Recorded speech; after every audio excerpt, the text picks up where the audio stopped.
What is up, everyone? I want to share my experience of seeing The Warning at the extended play stage, which was probably one of the best experiences of my life.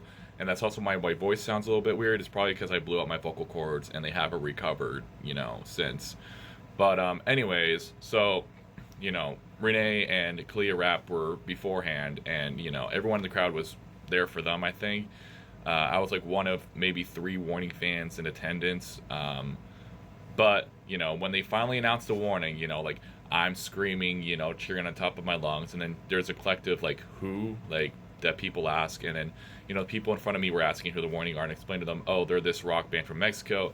They asked me to kind of like hum one of their songs. And, like I sing, more for them because I'm pretty sure that more was going to be at least one of the songs that they sung, and then, they're like, yeah, I like that. I like that. But then Dany comes out, and immediately when Dany, like, is like situated getting ready, I scream out happy Dany Day because it's a Friday. And for those of you that aren't fans of the warning, the weekend there's like a specific day for each band member. So Friday is Dany Day, Saturday is Pow Day, Sunday is Ale Day.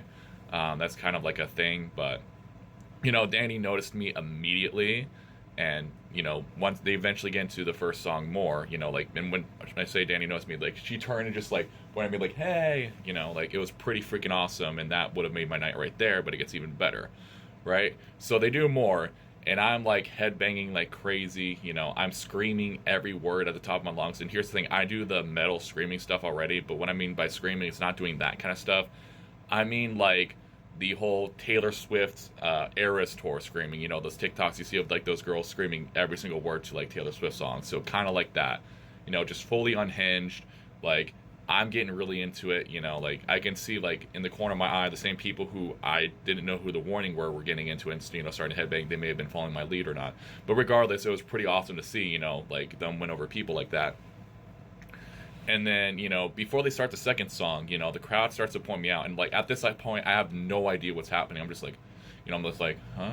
And then I see, like, the MTV camera crew is, like, slowly making a path. And, they're pointing me out. And then as I'm guided to the front, I can see, like, Dany with her arm, like, pointing at me, just sort of, like, guiding me to the front. Kind of like, she does a little, like, thing to cheer me on, like, as I get to the front, just like, yeah! And then they get into their second song, Evolve, and that song, like, the only difference in the energy is I have like two cameras in front of me.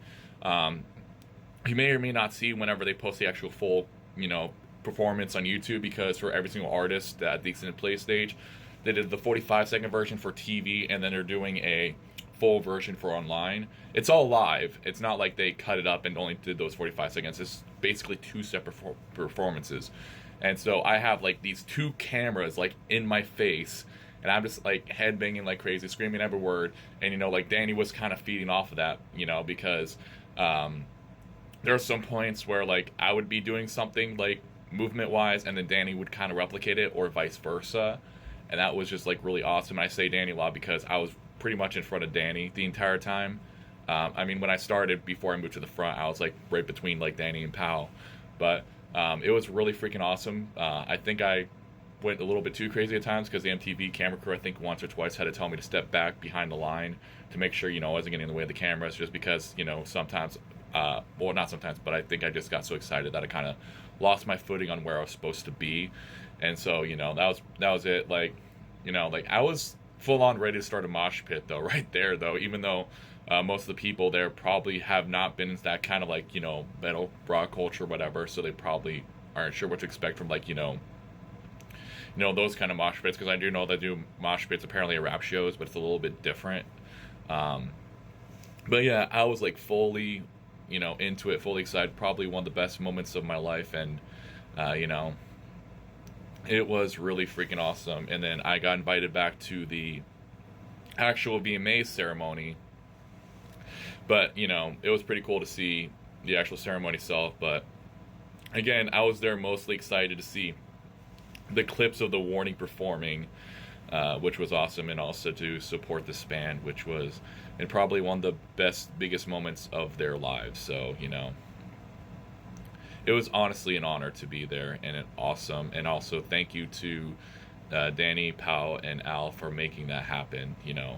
That is not something that I think that most people can expect actually happening in their lifetimes with some of their favorite groups. So to have that moment and just still feel like cloud nine, like even after like 5 days. I have not slept much, but I mean that in a good way. It's not like the kind of sleep, lack of sleep, where it's like something's keeping me up that's worrying me. It's just like I've been excited for like the last week, and haven't been really able to settle down about it. It's been kind of amazing. So yeah, that was my experience at the VMAs. Most freaking awesome thing. Like, go stream The Warning, Queen of the Murder Scenes. Like, literally one of the best albums of the last decade. Especially for like concept albums. Air was also a perfect record, front to back. And honestly, it's like I've been revisiting 20th Century Blood, and I've been loving that record more and more. So The Warning really don't miss. The Warning don't miss. And if you like rock, if you like, you know, metal, then you'll like them. And even if you're a fan of like emo stuff, because My Chemical Romance is actually one of their influences, you can kind of hear a little bit of that on the Queen of the Murder Scene record, especially with Red Hands Never Fade. Go check them out. But yeah, that was my experience seeing The Warning, and it's going to be awesome to see all the new fans that they get from this event. But yeah, thank you so much. And thank you to Dany, Pau, and Ale for making that happen.